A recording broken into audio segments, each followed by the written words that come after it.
is United Kingdom Talk with Chris Reardon. Good morning. It's a Tuesday. Yes, indeed, Tuesday. What? I don't even know what the date is today. Hang on a minute. I've got things wrong here. Is that right? No, that's wrong. No, there we go. Good morning. It's Tuesday, the 14th of July 2020. Welcome along to this morning's United Kingdom Talk live from Television Centre here in Royal Berkshire, boys and girls. The people who are fixing this shit, they haven't got here yet, so I might just have to disappear for a moment or two to open the door for them, okay? So I'm just waiting for the bell to ring for that, just to warn you in advance. If you suddenly see me disappear, I haven't been abducted by aliens. Or anyone else come to that. If you want to abduct me for any sort of reason at all, please put it in writing first so that I can tell the millions of people all over the world that are waiting to hear what I've got to say this morning, that there will be a slight pause in our activities here at Television Centre here in Bracknell. All right, boys and girls? Anyway, the shed's coming along nicely. As you know, I'm having a new roof put on the shed and a replacement door and the guttering fixed. They done really well yesterday. They started about 20 past 8 yesterday and they carried on until about 5 o'clock in the afternoon. Very impressive. Very impressive with what they've achieved. And the new roof is on. The felt is on. All the nails are all neat. How'd you do that, boys? How do you do that? When they put people, I notice this, when people do DIY or professional people, all the nails, if they put nails in something, they're all in a little row neatly. How do you do that? You know, when I can't even drill a hole in the wall straight. I'm serious. There'd be like hole there, one there. And when I put nails in things, right, they seem to bend at the last minute. So you bang, bang, and then it goes like that. Why does that happen? I'm looking at the shed roof there, and it's like all the nails are equally spaced apart and in one perfect long line. I didn't see a ruler coming out. How do you do that? It's like magic. Can you do DIY? Please, God, let me be able to do DIY in my next life. Dreadful. Anyway, so that's coming along nicely. Very pleased to see that. I make them lots of tea, like every hour and a half or so. Out comes a cup of tea. Because it was hot yesterday. It was certainly hot down here yesterday, down here in Berkshire. My God, it was hot. Oh, dear me. They got biscuits as well. I went out just after the show yesterday. I left them to it, trustworthy and all that, you know, to go and post off letters and things like that yesterday, fridge magnets and what have you. So they're all in the post, and a little woolly hat that came from Tuesday night's bingo. We've got another little test bingo game happening a little bit later on in the show, around about 10:30. I'm not quite sure of the time, but we'll see how we go with that, all right? Don't worry too much about the time. And that's just for fun as well. I'm so glad last night there was rain predicted. And, of course, everything that's in the shed now is in the garden, uncovered. And then I discovered there was rain predicted, and I thought, I'll have to just move it all into the shed once the roof's on. But my mate told me he had a tarpaulin, I think it's called, a tarpaulin. I can never say words. Tarpaulin. Apparently, the short builder's version for that is a tarp.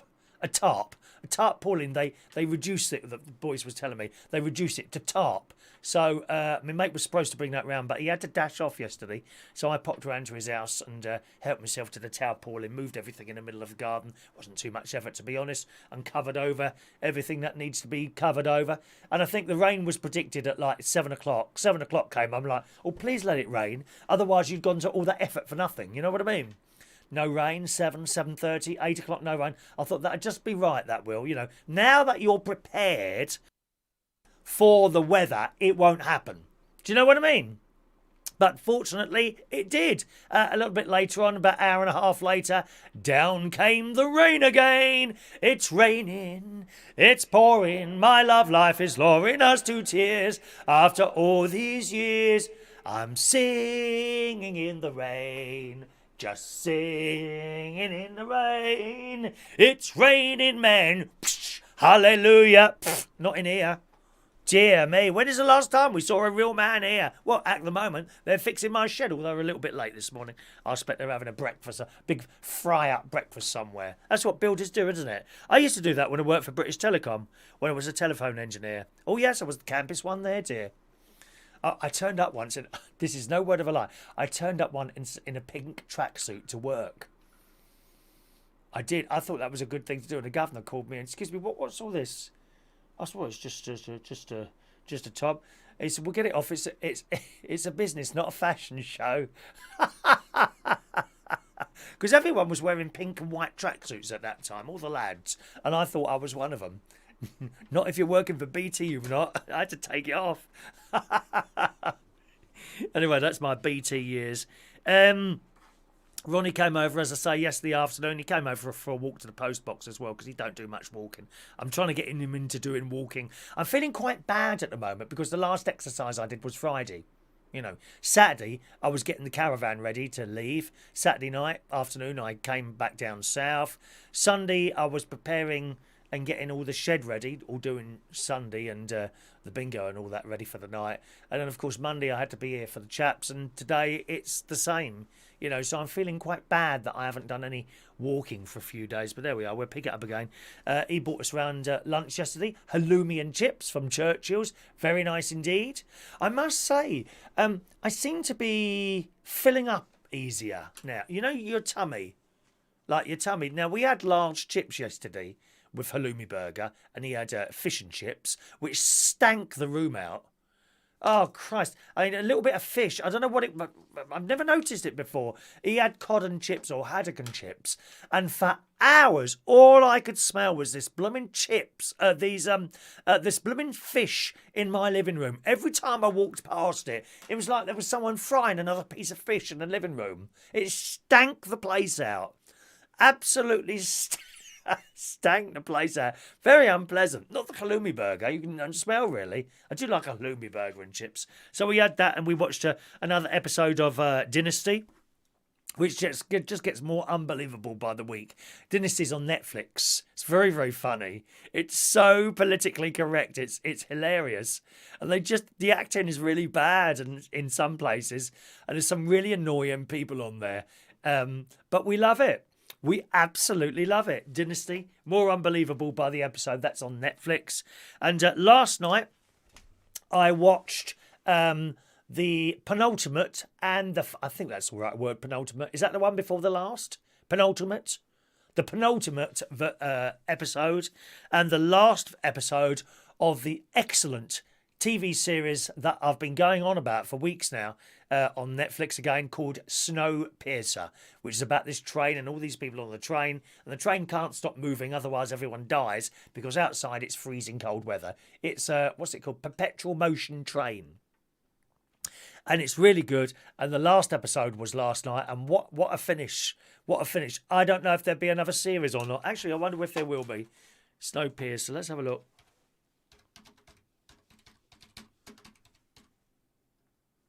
Is series 2, will it happen? Sometimes they do tell you. They do tell you if there's going to be another series. Here we go. Snowpiercer season 2 will definitely be pulling into your local Netflix streaming station. Not only has it been... do you know, all hairs have just stood up on my neck. That's how much I like this.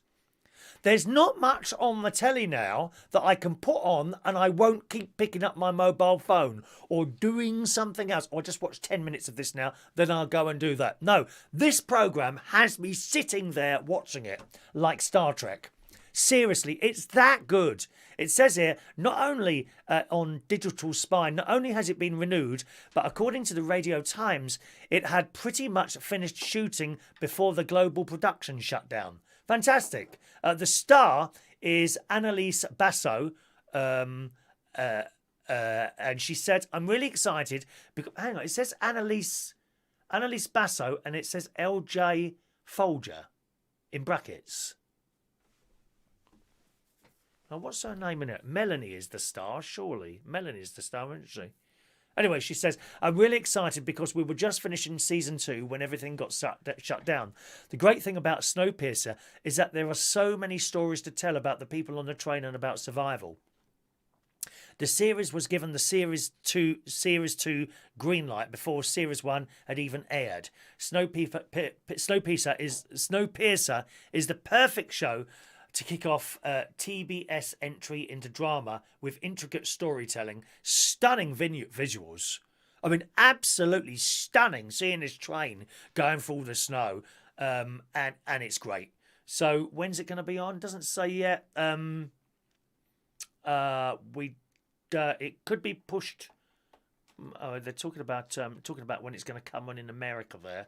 So sometimes we're a little bit behind it, but there's going to be a series 2. I'm so pleased about that. Do give that a watch if you've got any time and you've got Netflix at home, boys and girls. Give the old Snowpiercer a watch there. Good morning to Adam the plumber, who sent in a £2 super chat already this morning. Thank you very much. Thank you very much, Adam. And actually, that allows me to show you something brand new here in the studios of United Kingdom Talk. Are you excited? Because I am.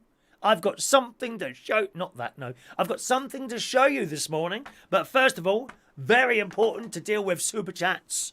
And thank you, Adam. I'm going to give you 2 free raffle tickets, 765 and 766.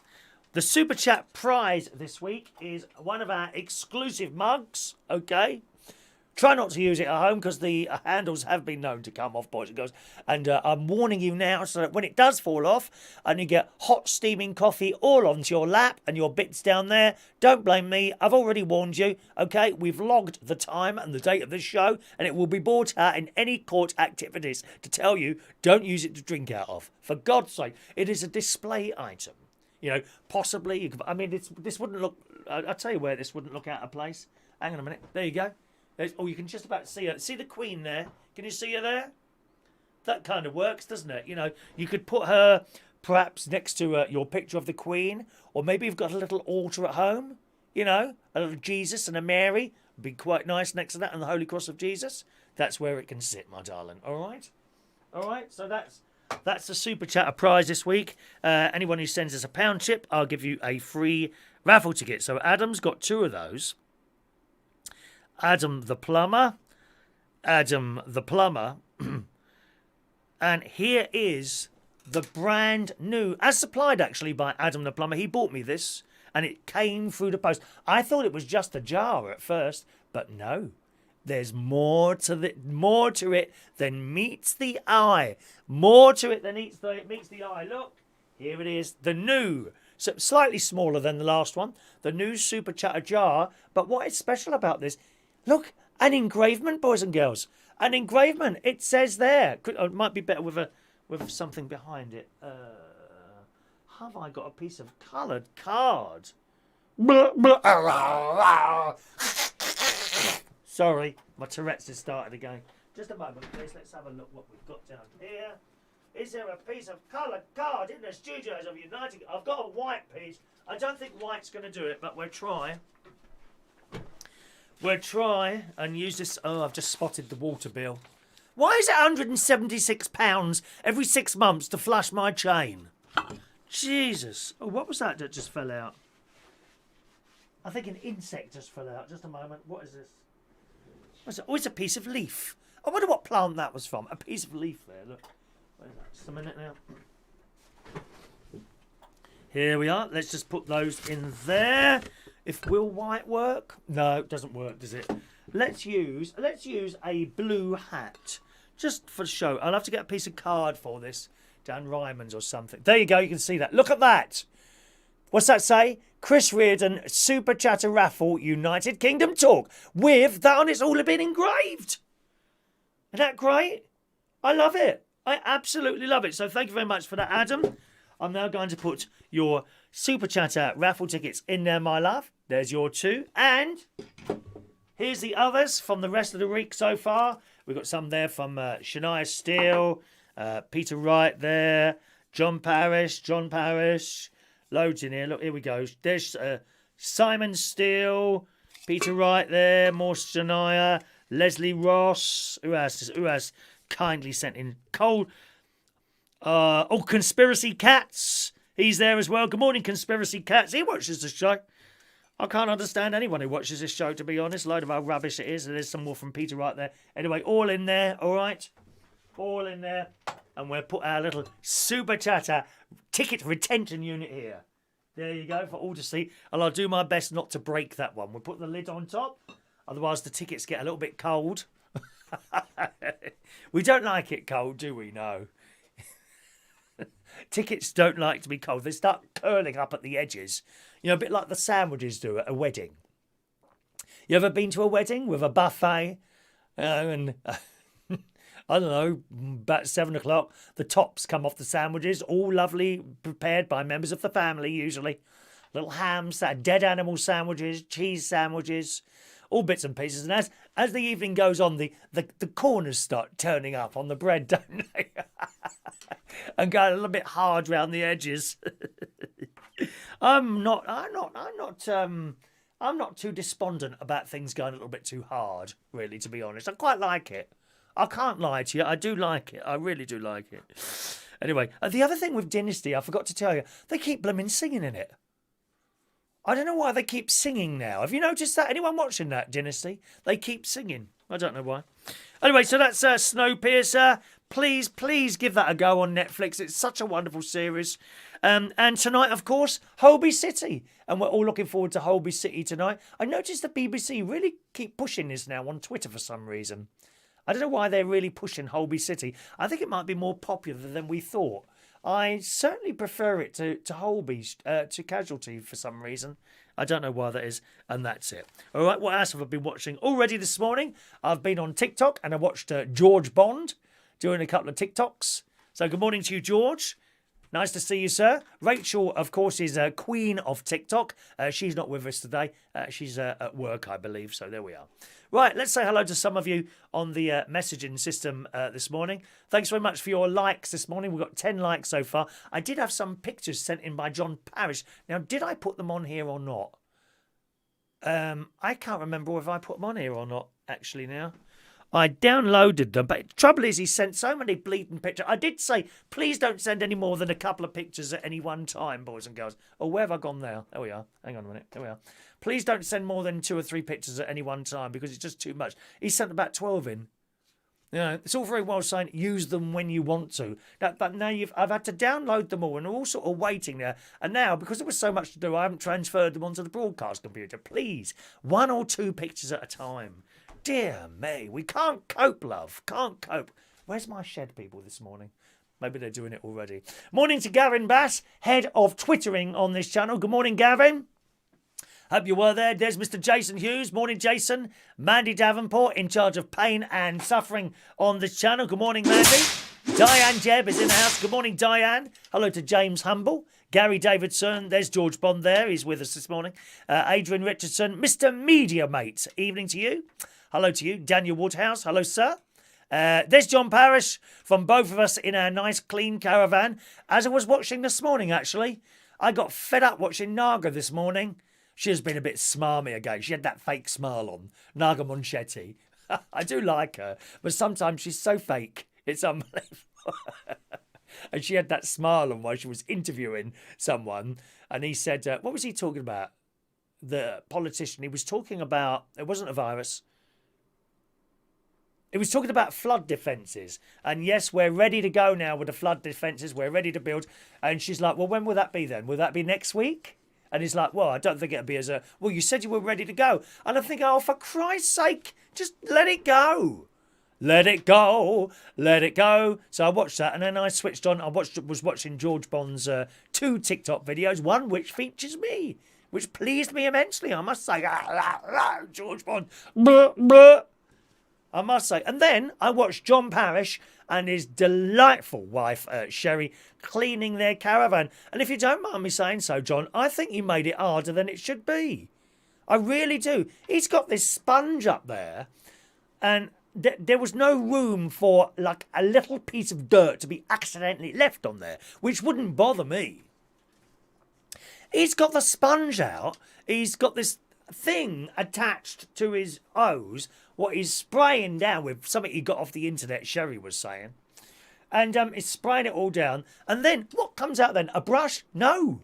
No, a sponge. He's got a sponge out, and there he is on the floor, sponging this thing, getting every tiny little bit of green out. That's mouldy, whatever stuff that is that grows there. And then poor old Sherry, well, he sends her up a blooming ladder.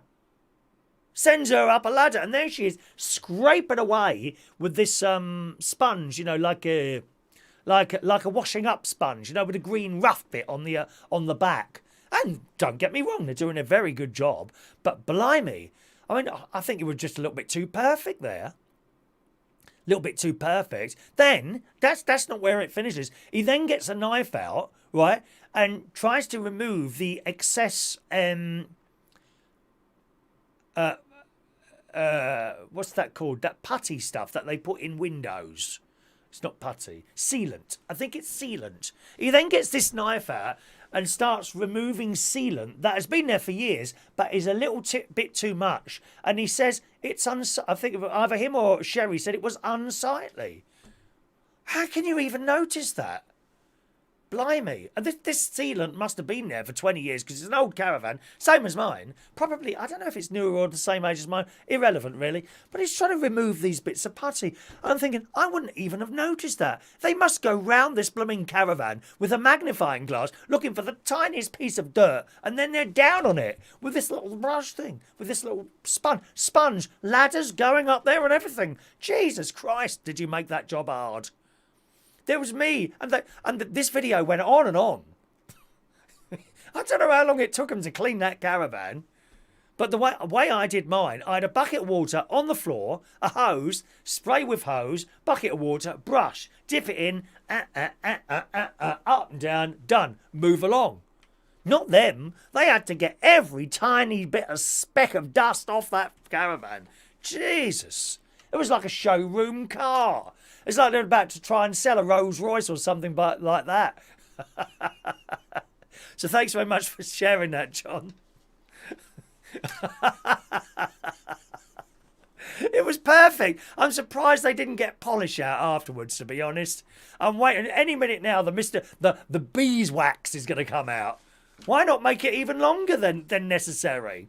You should get the beeswax out and start rubbing that on as well. Blimey. Oh, dear.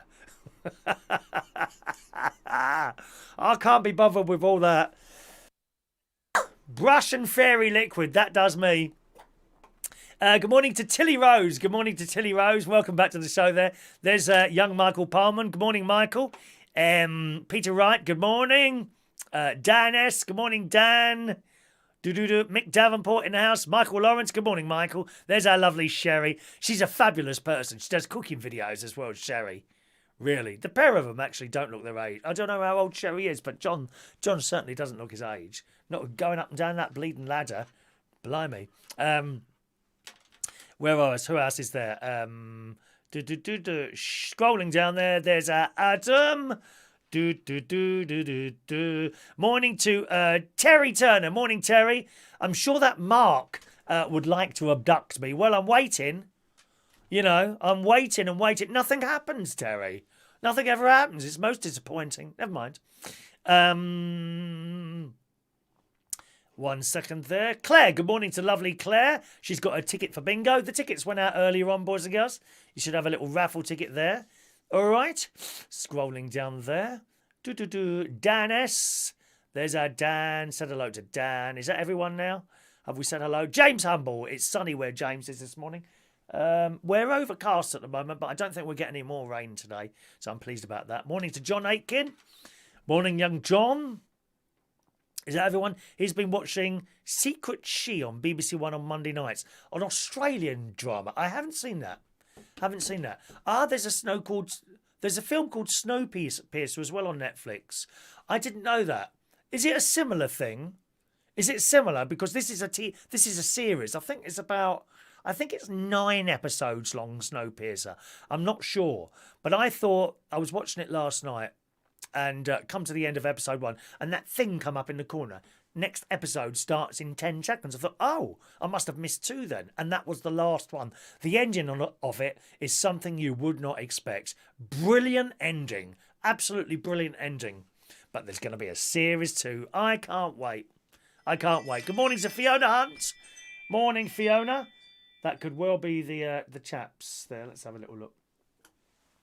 Let's have a look. I might have to go and open the door in a second, my darlings. All right. Let me have a little look on my little video camera thing. Let it go. Let it go. Let it go. Let it go. Let it go. And good morning to young Carl. One man and his Sprinter van have arrived as well this morning. That's everyone. Sherry is 45. Is she? I wish she doesn't look 45, darling. Fiona will abduct me. I need a new cleaner. No, it's not something I want to do on a regular basis. Clean caravans. Hang on. No, it might not be them yet. They're not here yet. Never mind. Not here yet. I expect they're having breakfast somewhere. And that's it. Good. All right. So let's go. Now, what have I got here? I got something here from my nephew, actually, this morning. My nephew, I don't think he's here yet. It's a bit too early for him. But my nephew does videos as well. Scrap It Man is his YouTube channel. He takes things apart. And on yesterday's show, he was doing this, like, sticker board. Some of the more, shall we say, fix-it type shows. Fix-it type shows, repair type shows, how-to-do type shows. All the lads kind of know each other. Right, and they've all got these sticker boards, okay, and they love that up behind him. My nephew's got one, and lots of people who do YouTube shows have stickers. I had stickers. I've run out now. I've not been able to get in contact with the bloke who'd done them last time, so I've now gone elsewhere on eBay. So I have ordered some more stickers, which should be with us within the next week or so. Okay, but they all the boys who are doing it. Sorry, I beg your pardon. All the boys and the girls. There's a girl as well, blonde something or other, blonde bombshell, dusty blonde. I think it's dusty blonde. She's kind of in that group, right, of people who fix things, and they've got the sticker board behind them, and they send each other stickers, and they have this sticker board behind them of all these different stickers of all the people that are kind of in the group, which is a nice thing. I thought about it. I haven't really got anywhere to put a sticker board behind me. If I did, it would cover something that's already there, because I've got these, as you know, these sort of quite nice backdrops and things like that. But it looks good. I think it looks good. And yesterday it was taking apart a, the grass thing with a little strimmer. It was taking apart a strimmer and a blowing device. Now, I've got one of those as well, this blowing device. They're quite very big and bulky. They're enormous, these things. And they're not heavy, but they're just bulky. Difficult to sort of use. I find it difficult to use it. And you turn it on and it starts blowing out air. And the idea is, if you've got leaves or something on the path, it blows it back onto the grass area where they can decompose, and you haven't really got to get a broom out. The only thing with mine is, yes, it's a fairly good, firm blast of air coming out, cold air, right? But if the leaves are slightly moist, or around here we have a lot of pine needles, if they're slightly moist, they stick to the ground, and you've got to brush them anyway. You know, it also has a vacuum feature, but quite honestly, the one I've got, it's Black & Decker, decent one I've got. The one I've got, it just doesn't seem to suck that hard, you know. And you've got it on the ground, and literally you're scraping this thing along the ground, trying to get it to suck up all the leaves. So they've got to kind of be absolutely bone dry for them to work very well. These ones don't seem to work very well. Mine's not petrol-driven one. It's an electric one, with a long lead coming out of it. Anyway, so my nephew was taking apart one of these yesterday, and also a strimmer. And he shows you the bits and pieces on there. And he keeps the bits. One of the things he seems to like to collect are long cables. I don't know what he does with them. I mean, you could obviously use them for perhaps to repair something else where the cable's been cut. How many of you have cut a cable when you're cutting the hedge? Anyone?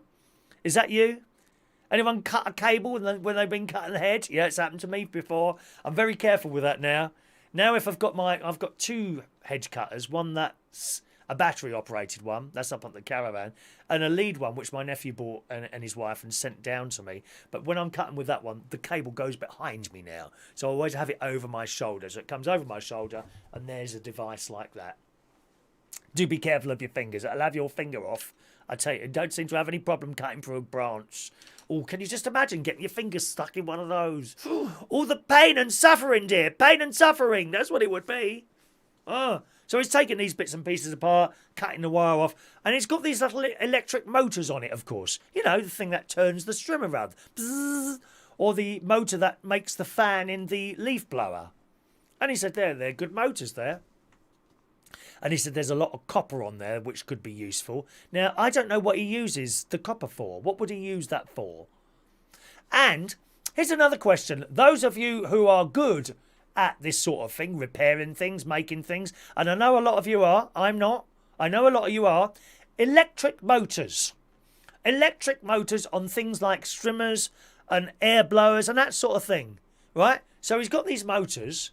If he didn't take those motors apart from using them to perhaps repair something of the same, what could they be used for? I mean, could I convert my car into an electric car by attaching a small motor from an old trimmer? Would that work? And can it be done with batteries? Because I don't want a long lead coming out of my car when I'm travelling up and down the motorway plugged into my house. People might trip over it. So what could you do with these little motors that come out of everything? And he's not here. It's a bit too early for him to be up, I think, my nephew. But what does he do? He keeps going on about the copper on the motor. What does he do with that? Because I haven't asked him yet. I'll ask him later on the phone, but perhaps you know there. Very good, though. Let's just have a look at the message board there coming through, boys and girls. Good morning to... let's just scroll up a little bit there. Oh, we've gone quite far now, haven't we? Morning to Mary Jane. Morning, Mary Jane. She's going now. She's going out on her bike this morning. Be careful, Mary Jane. Cycle lanes. Don't go on the road, dear. Very dangerous. Very, very dangerous. Oh, there he is. There's Gary now. There's Gary. Scrap It Man. That's his channel there.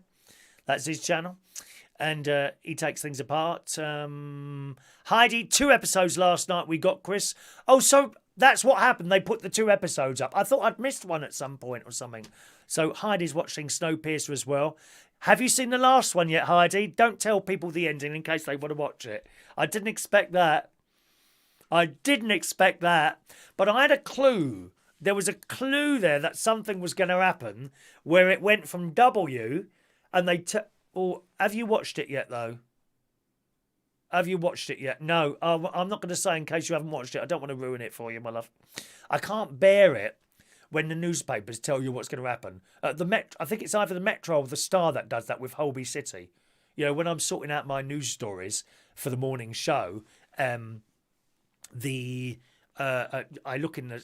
it's either the Star or the Metro, one of those, and it's a Holby City spoilers, right? And then you see a picture of something that's going to happen. I don't read them. I don't read synopsis coming out on films. You know, the new James Bond. If it's got a bit of the story there, telling you the story, no, don't read it. What's the point of that? You want to go to the cinema and enjoy it, don't you? Why do the papers, they spoil it like that? And I know some of you like soaps, don't you? EastEnders, Coronation Street, and then the paper tells you what's going to go in the story. I think that's a shame, that is, because it spoils it for everyone else. So I'm certainly not going to do that for you, my love. Good morning to Denise Andrews. Morning, Denise. John Parrish would love Nada to run over his laptop and iPhone.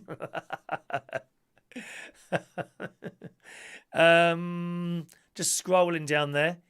One moment, please. Chatting to each other. What is this there?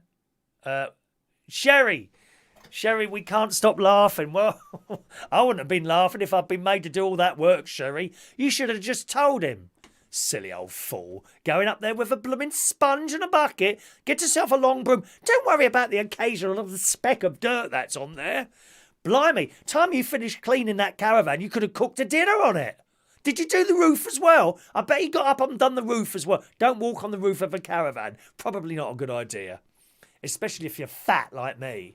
Really not a good idea. I'm going to say there was a little bit of disappointment here, Sherry. And you will correct me if I'm wrong here, okay? But I noticed next to your caravan looks like a wooden fence or something. Now, Sherry, I'm hope that I'm wrong here. I truly hope that I'm wrong here. But I noticed you had a hanging basket hanging on that wooden fence, didn't you? Okay. Now, was it me, or is it actually a plastic hanging basket with plastic flowers? I'm sorry, I draw the line there. The last person who showed me plastic flowers on this channel got an immediate block. I'm sorry, I can't do plastic flowers. Dreadful. Do you know, sometimes you go to cemeteries. Right? And I don't go often, maybe twice, 2 or 3 times a year. I like to go and do up my mum and dad's grave. My mum liked Busy Lizzie's, so I usually take down Busy Lizzie's or something like that. And then the next time I go back, the worms have all eaten them. You know, the busy lizards, not the... Well, maybe them as well, but I don't know. Yeah, they eat the busy lizards, the little not worms, snails and things like that. They munch away. Whenever I live... You know that thing in the middle of the grave? It's like where you put the flowers and the metal bit on top and you remove that and fill it up with water. That's always full of gunge. And when I remove it, underneath there's all these snails attached to it, munching away at my flowers that I've just bought from the local garden centre. It's outrageous. Outrageous. But they're not plastic, Sherry. They're not plastic flowers. You go around around the cemetery, people have put plastic flowers on people's graves. How absolutely ghastly. Awful, dear. Awful. Not only that, they're the sort of people that buy plastic flowers because they haven't got time to go. Pfft, you mean you can't be bothered to go? That's what they mean, dear. I can't be bothered to go down the grave today. You should be going down that grave and to your mummy and daddy. And these flowers, some of these flowers have clearly been there so long that they've actually lost the colour on the plastic. Dreadful. There's like these tulips and they're all white. They're that colour. They're white, the tulips. Not just the flowers, the stems, the leaves, everything. Because they've been there for so long that the sun has bleached out all the colour. Oh, it's absolutely ghastly. Please, no plastic flowers. Now, you tell me, Sherry. I'm not interested in what John's got to say about this because he'd probably lie. Right? Is that a plastic hanging basket with plastic flowers hanging on that fence? Because if it's not, and they're yours, you were looking after them very well, I must say. But I saw a little bit of a breeze and I didn't see the flowers moving too much, my love, which indicates to me that they are plastic. Please, please, oh Lord, please tell me that they are not plastic flowers, Sherry. Good morning to LaBelle. Sounds like Chris is jealous of the caravan. Oh, I don't know about that. Fiona's going to abduct me because she needs a new cleaner. How rude. There's our Gary Butler. Morning, Gary. Not everyone starts at silly o'clock, Chris. Well, I'm silly o'clock, aren't I? Yeah, Denise has got loads of old tat you can take apart, Gary. Next time I'll go down and see Alton and Denise, I'll see what they've got to bring you back. He likes taking stuff apart. He's become a lot more confident, my nephew, on his chat show. He don't mind doing the talking now. I was sitting there watching it last night. Morning to Ray Reynolds. Good morning, Ray. Ray just pops in and says hello. He comes on, says hello, and then goes. I've sussed you out, Ray. Where are we now? Let's just... where did we get to there? Scrolling now. Stand by. Scrolling. Just scrolling. John, he sells the copper per scrap here, does he? Well, how much copper do you need for scrap then? Park Nest. He wants to know, Gary, is it you nicking all the signalling cable along the railways? He's out with great nephew Harry digging it all up.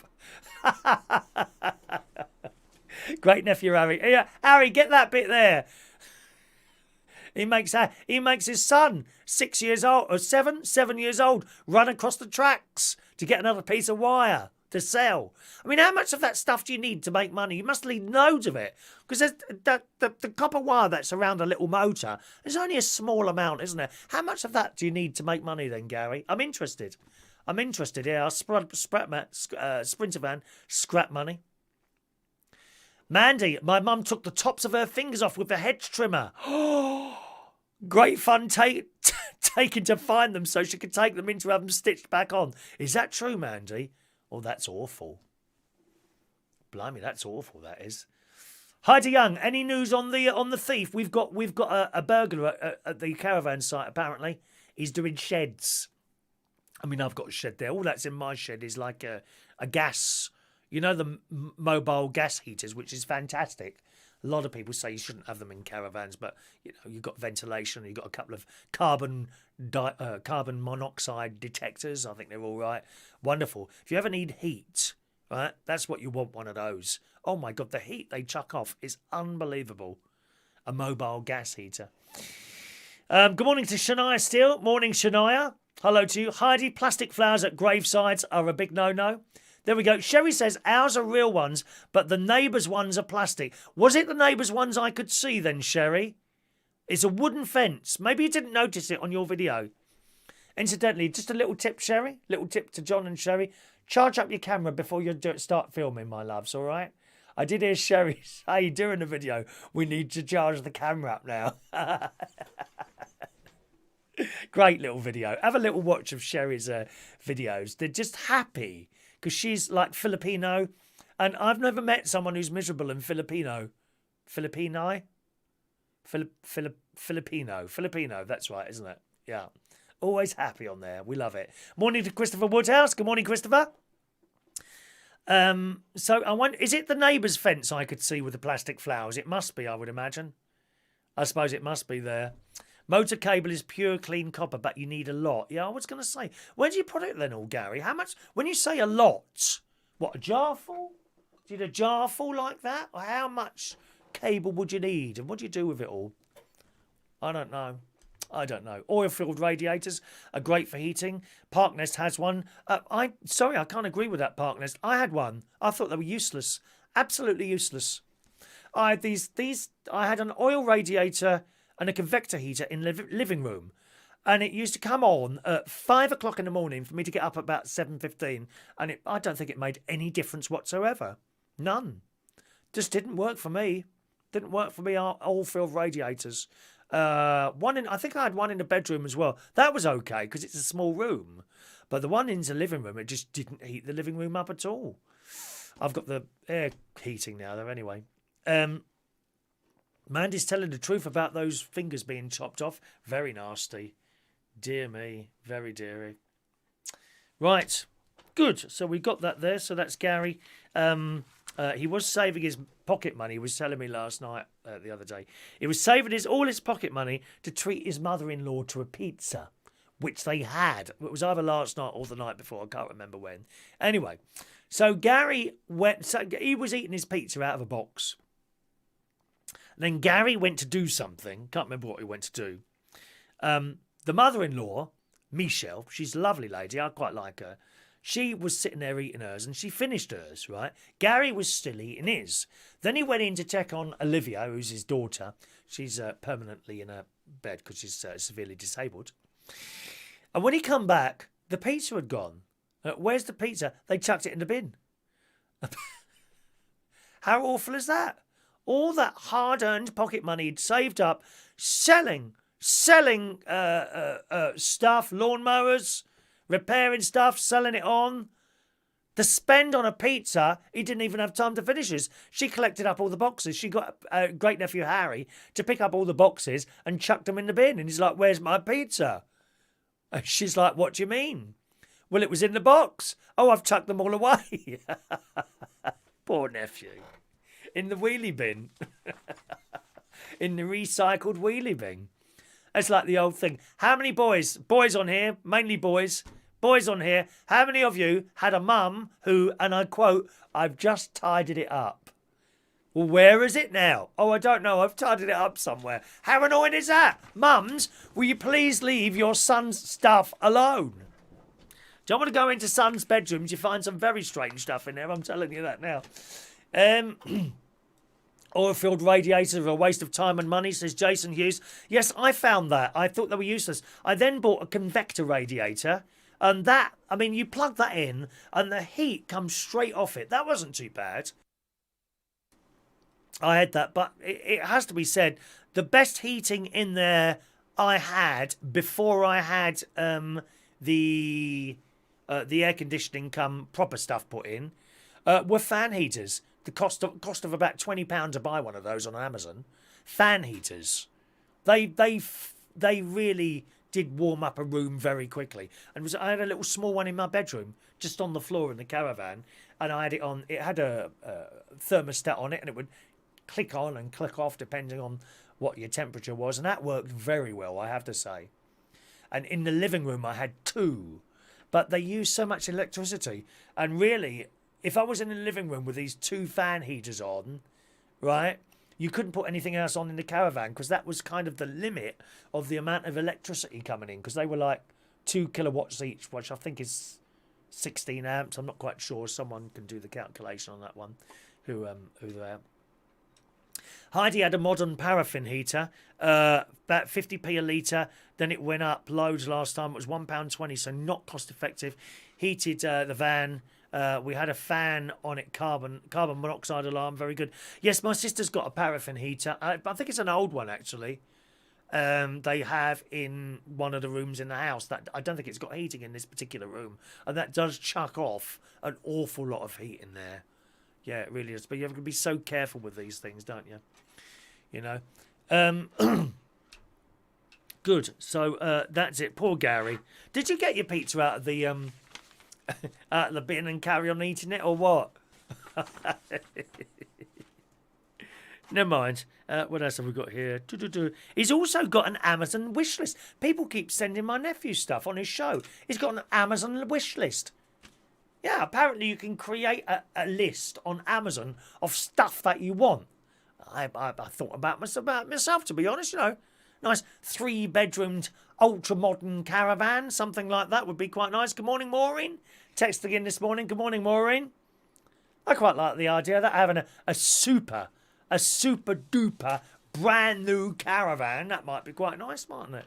Although I'd have to have all the air conditioning stuff changed over onto the new one then, wouldn't I? Something like that. What else could I have on my list? I don't know. A nice home cinema system, you know, with the speakers. Great big picture that goes across the whole wall. Perhaps a small extension built on the side of the house. Do they do home extensions on Amazon? Do they do that? You know. Or swimming pools. I quite like a personal swimming pool, you know. Not something that you just step into and sit there. I want to swim. So one of those.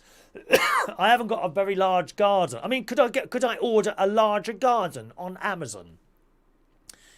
I know your wife is sitting there now, Gary. In the unlikely case that she's actually watching this show, your wife is now sitting there when I said large caravan, and she is now saying, "Wow, he could have one if he moved up here." Am I right? Is that what she just said then?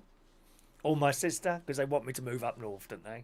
I could have a small one here, one of those everlasting swimming pools with the pump at the top that you could swim against the flow of the water. They're quite good. You only need a small space for one of those. In actual fact, I could probably have one in the lean-to down there that the men are coming to fix, hopefully at some point today.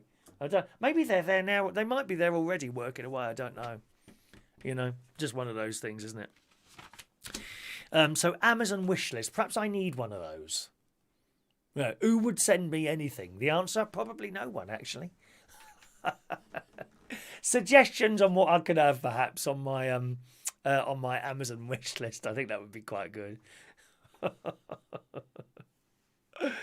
Let's have a look there. On the subject of Amazon, you can also post Amazon affiliate links. I don't know what they are. Gary says, no good you doing an Amazon list. Your viewers have to like you.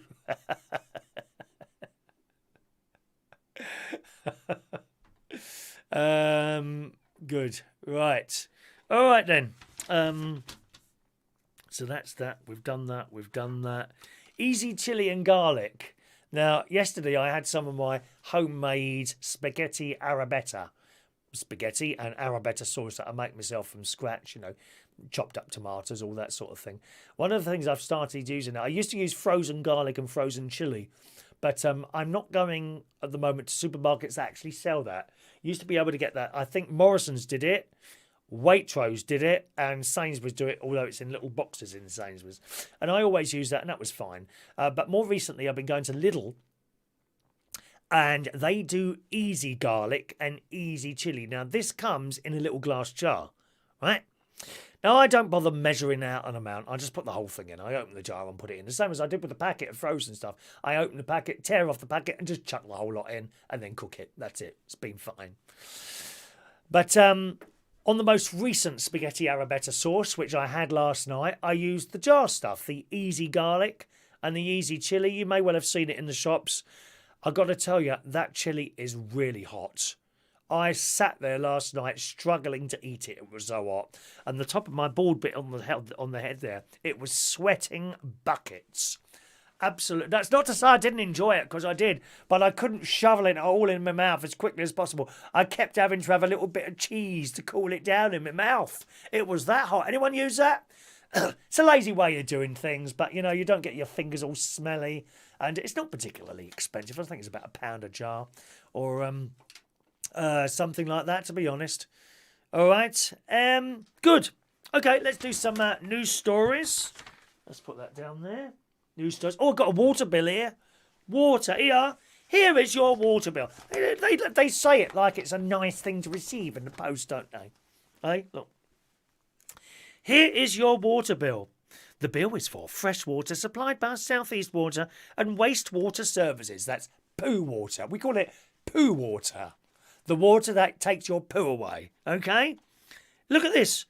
Your payment is £176.03. Well, it was only 117 last time. Why is that so dear now? I must check my little meter is not going around. There might be a leak. I had a leak once. Oh, yeah. Was that last year or the year before? Can't remember now. And I got this water bill that was like 500 quid. But, you know, give them their due. They realised that, and they contacted me. Said, we think you've got a leak. Your bill was far too high. And I had it fixed, and it was the pipe under the ground. The pipe here is not short. It comes all the way under another bit. The meter's on the other side, you see. It's not on this side, right? It comes all the way under the communal bit of land, right? And then ends up in my house. Well, that bit of pipe is yours. You got to pay for that when it goes wrong. Anyway, so they told me there was a leak on there, and I had it fixed, and then they reduced the £500 bill. They looked at your last couple of bills and averaged them out and did it like that, which I thought was very fair. Very, very fair. Very, very fair indeed, you know. But £176 is more than I usually spend, I must say. And they've usually got a little meter there, but I'll keep an eye on that. I can go over there and you can lift the little thing in the ground, and there's a little meter there, and it shouldn't be going round if you've got no taps on. That being said, if you've had the hot water on, or used the tank water, you know you've got a tank up there. Not everyone's got them, but most people have got a tank, and that fills with water. If you've just flushed a chain, don't go out and check your water then, because it's probably still filling up the tank, and that will start sending it around. What you've got to do is leave it, I would say, for, I don't know, half an hour or something like that, and then go and check. And that meter shouldn't be moving around at all.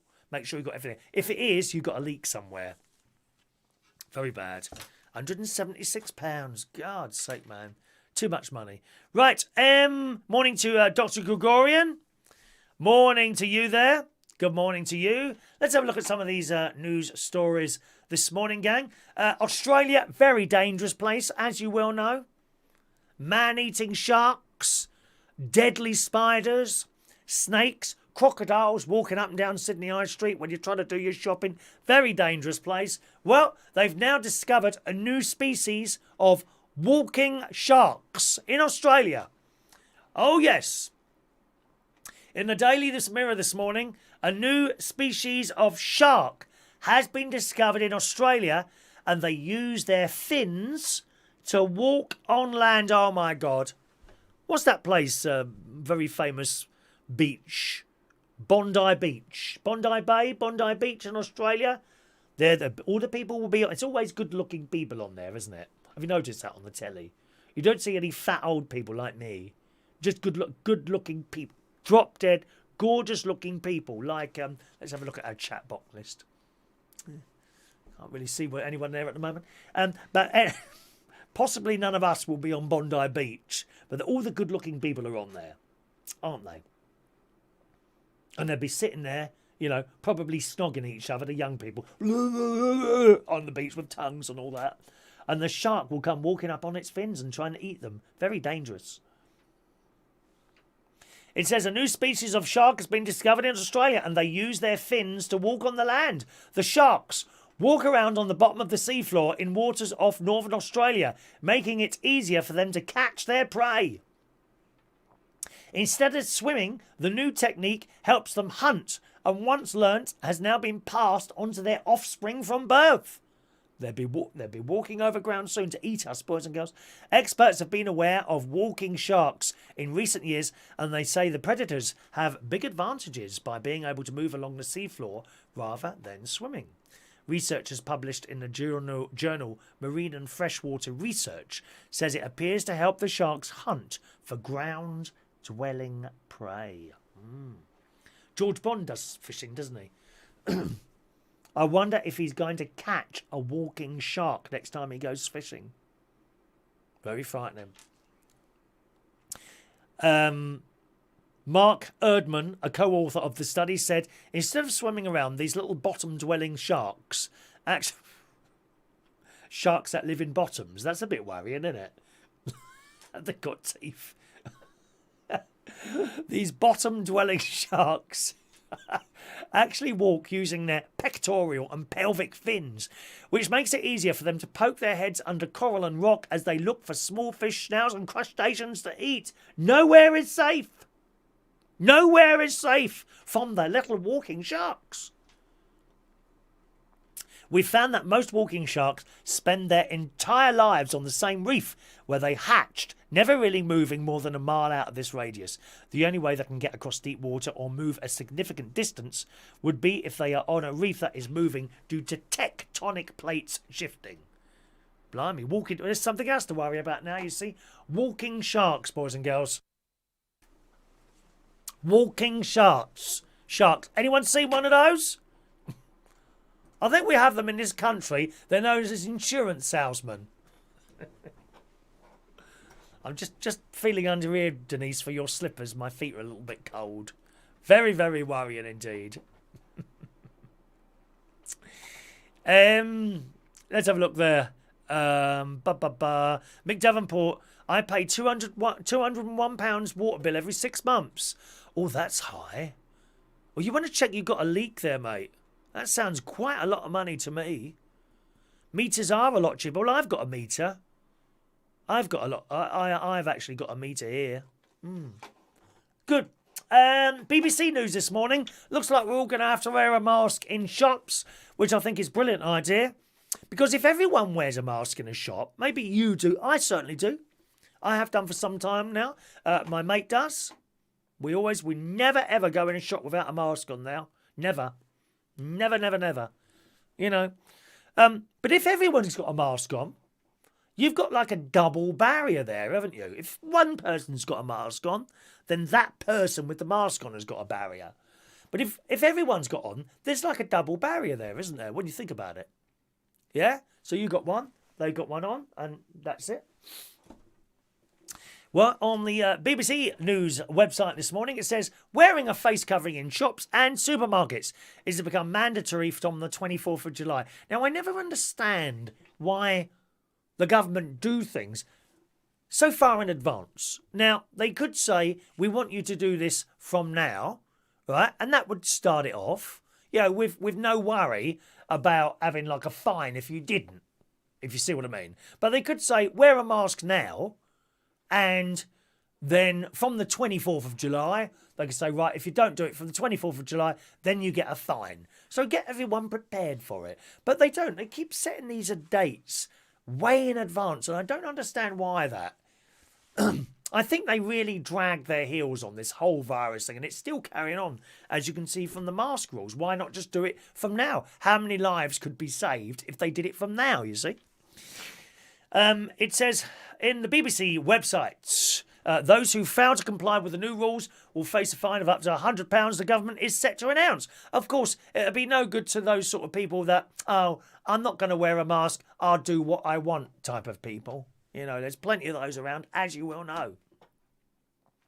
The move will bring England into line with Scotland and other major European nations like Spain, Italy and Germany. And it says since mid-May, the public had been advised to wear coverings in enclosed spaces where they may encounter people they would not usually meet. It's been compulsory on public transport in England since the 15th of June. So there we are. A report requested by the government's chief scientific advisor suggests the UK could see around 120,000 new corona deaths in hospitals this winter.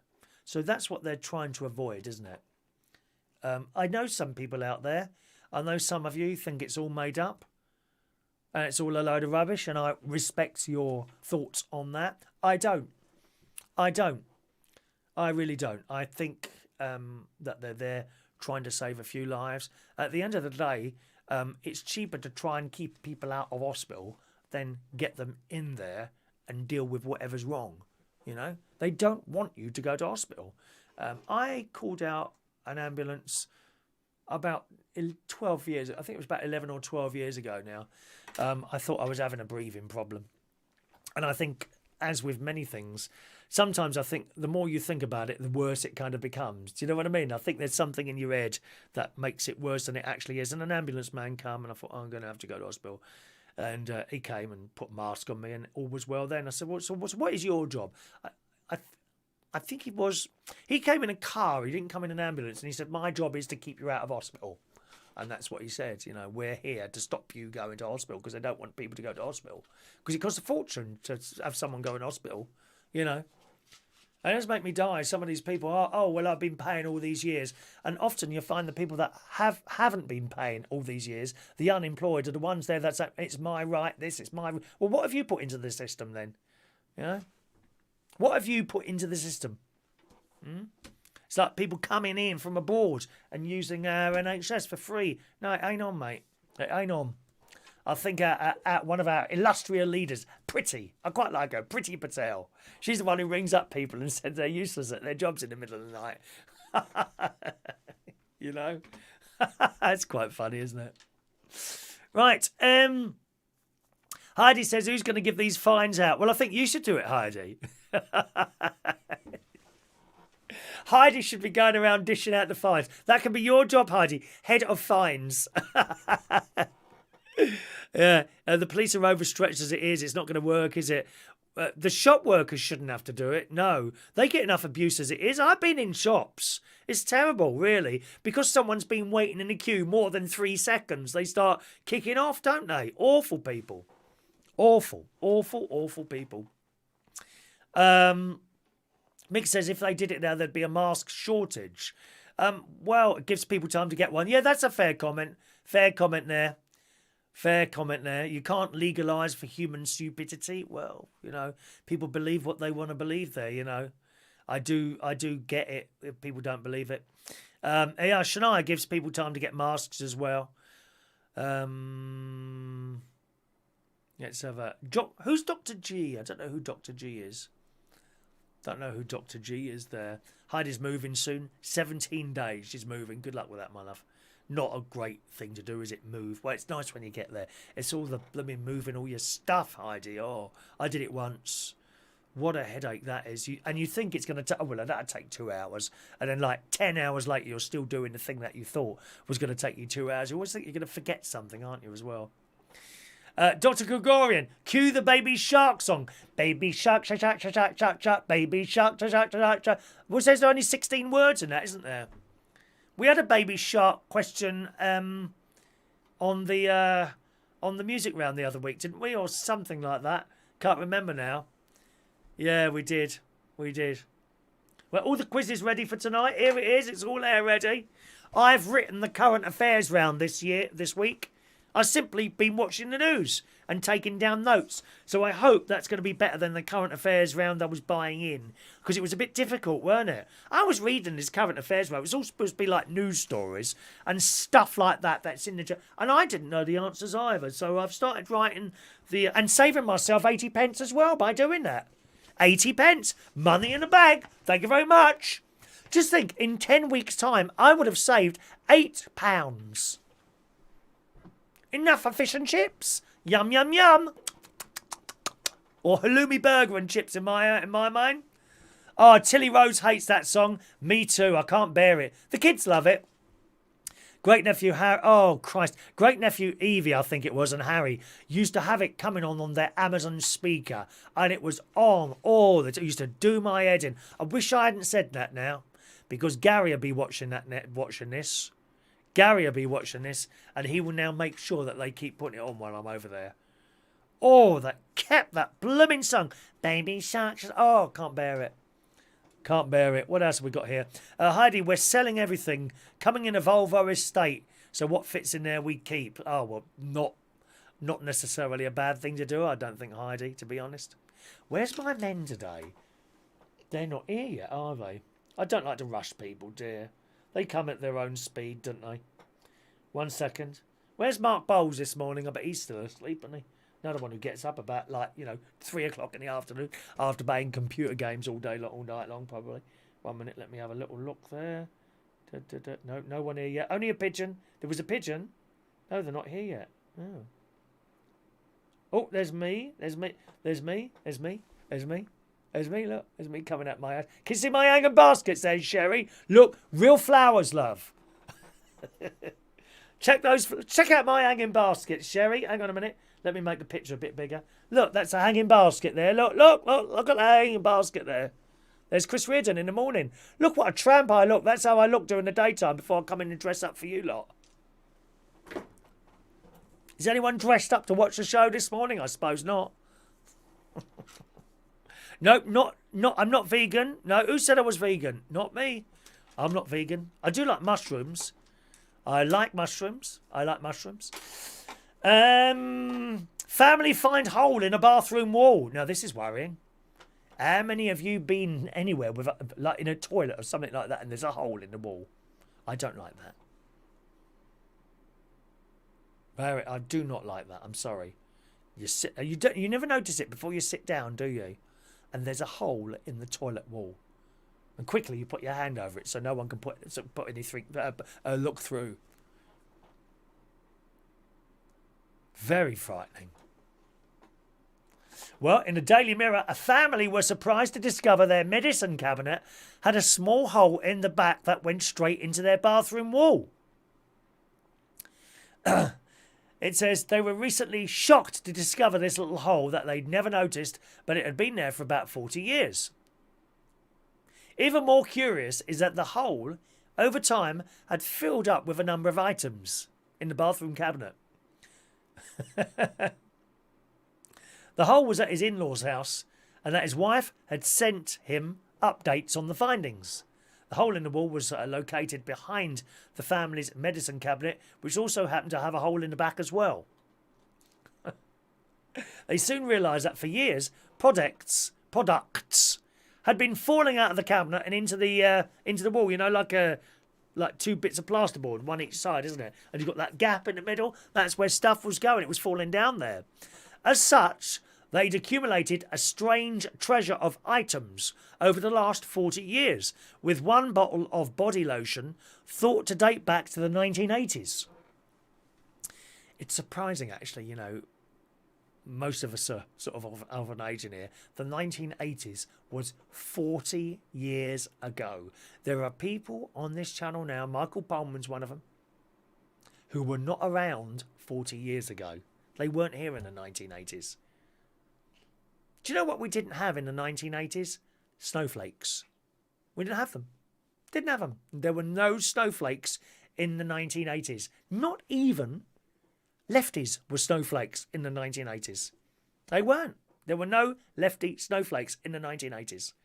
People just got on with their lives. Stopped moaning, oh, I've got this. Oh, I've got that. I want to be this. I want to be that. We just got on with it.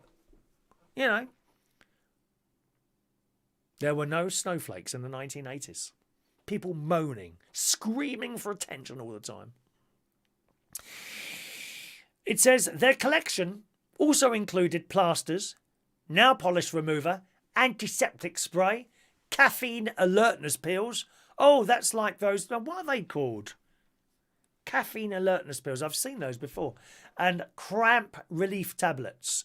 Brown's post about the find went viral, gathering so many views and thousands of upvotes. Speaking to something called Bored Panda, that must be a website or something, he said, I kind of presumed my followers would find the pictures interesting, as it was such an odd thing to happen in a large collection of stuff. I mean, some people collect trains, don't they? This bloke collects old bathroom things, as found in the woods. He must have been decorating or something. He went on to explain that his father-in-law had lost something in the bathroom during... Lost you for a moment then. There we go, we're back. Are we back there? Pro Plus. Thank you, John Parrish. It was Pro Plus, wasn't it? We just had a little bit of a buffer there, boys and girls. Let's go back to the story there. I did notice we got a disconnect there for a moment now. I don't know what happened there. Oh, we'll carry on. So... he cut open a bigger hole in it. I don't know what part of that you heard there. Okay, I'll just go back a sentence because you might have missed that bit. This bloke was losing stuff. His father-in-law lost something in the bathroom during lockdown, and that what was prompted him to investigate further. So he cut open a bigger hole in the wall to see what was inside, expecting one or two things to have fallen down in the back, but was surprised when he saw how much stuff was actually in there. People online really enjoyed the photos of the findings, with many becoming nostalgic over the items. One person commented, geez, I'm old.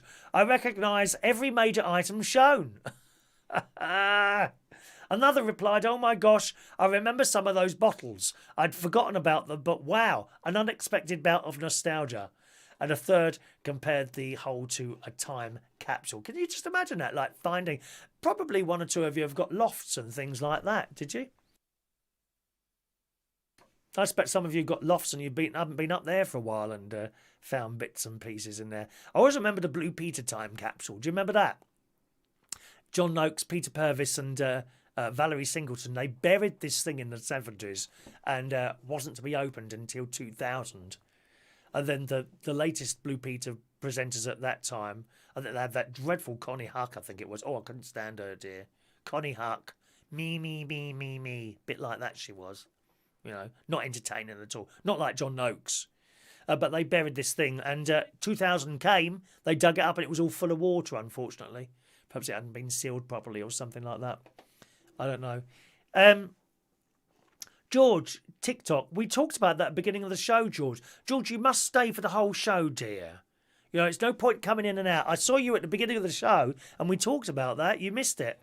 There you go. A lot of people do that. It always amazes people when people, they want the raffle tickets, they ask, and then you give it out, and then they come back 5 minutes later, oh, I'm sorry, I missed it. Well, unlucky. Watch it again then. I'm not going backwards and forwards just for you. Let's have a look there. Good morning to Leslie Ross. Morning, Leslie. You all right, darling? Morning, Leslie. Scrolling up there. The best part of 80s was Whizbits. Oh, that rings a bell. Whizbit. That kind of rings a bell a little bit. Andy, best part of the 80s was watching Live Aid, where Queen performed. That was just fantastic, wasn't it? Hey, Scott Walker. Morning, Scott. Anyone done a time capsule? We talked just about that on the BBC there, on Blue Peter, which they did some time ago, didn't they? Parkness, lefties were just called loonies back then. Well, we don't do politics on this channel, as you well know. When I say lefties, I mean the mad lot. The mad lot. They're just mad people. Not people who might slightly sway that way or slightly that way. I sway slightly that way. Most of you, I think I was somewhere around the middle. There's not many hard lefties or hard righties that I know. But, oh dear, all the marches and all that going on there, isn't it? Good morning to Cycle Ranger. Good morning to you. Welcome to our little show, Mr. Cycle Ranger. Good. Our AIDS came out in the 80s. Yes, that's right, John. I wasn't kind of around then because I was married in the 80s. I was married to a lady. So I kind of fortunately missed the worst part of that AIDS thing going around. But people I know now who are of an age now, they say, you know, they used to have these gay papers come out, right? And the obituary section, it would be pages every week, pages and pages of people that had died because they didn't know what to do. It was just like a new thing, like this coronavirus now. They don't know what to do. I think they're probably getting better at it. I'm convinced that these numbers of deaths are coming down because the NHS has discovered how best to treat that particular thing. Not 100% yet, but they're better than they were, say, 3 weeks ago, 3 months ago. You know, when they first got the first, well, what do we do with these people? We don't know what to do with them. Well, now so many people have died, and they would have tried terribly. So many people would have died, and they would have tried several things by now. I thought, well, that actually works quite well. And then they tell all the other hospitals and caring places like that. It was like that with the AIDS, HIV. Now, people get HIV, right? They still get HIV. Not many of them now, because they've got special pills to stop that happening. Okay, but some people still get HIV, but it doesn't progress to AIDS, right? Because it's under control. Maybe, and this coronavirus is a virus as well. Maybe that will be that way as well. You know, they might not be able to get rid of it from your body, but you might be able to get some sort of pills or drugs or injections to keep it under control so it doesn't kill you. You know, it's a bit like that now. Scrolling down there, my love. Heidi, Queen on Live Aid was epic. What a performance.